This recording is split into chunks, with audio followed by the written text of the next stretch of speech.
So rehabilitation is something where you have caught an animal from the wild, and then you're trying to take it back into the wild.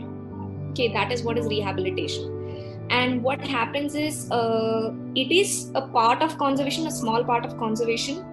It also it also falls within the larger topic of something called reintroduction. So in fact, something called the IUCN Red List, which is basically an NGO that looks at the status of animals and plants and fungi around the world. What is happening to them in the wild? Are they doing okay? Are they in extinct, or are they threatened? So they basically came up with something called as reintroduction guidelines. So there is a whole set of scientific guidelines that you need to follow when you're releasing an animal that you've brought into human captivity and you're releasing it back into nature. You need to think about what kind of habitat or what kind of home the animal prefers. You need to look at what is happening in that habitat already. Are there threats to that animal in that habitat? Something you need to look at. You need to look at the age of the animal, very, very important. Whether it's a young baby animal, in that case, it needs a lot more care as compared to an adult.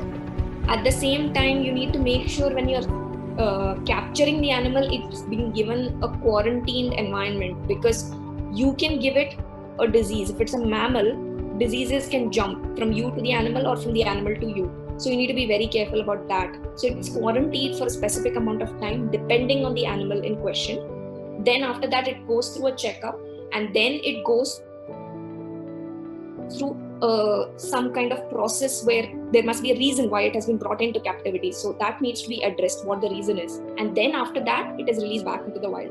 Now, reptiles and amphibians do not require the same level of, they're not as challenging.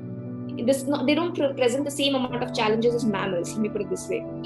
So, for example, a small species of frog, it might require a certain temperature, certain kind of water, certain kind of plants to be around it, but it can be managed in a small glass space, like you have terrariums.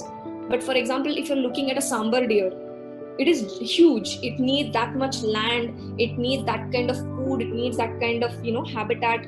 So all of those things, so it becomes different to different taxonomic groups. But that's, rehabilitation is part of conservation, because normally wild animal rehabilitation happens because there is some threat in nature and you have to take the animal out of nature and keep it in human captivity and then release it back. So it's part of conservation. It's a long drawn answer to a small question.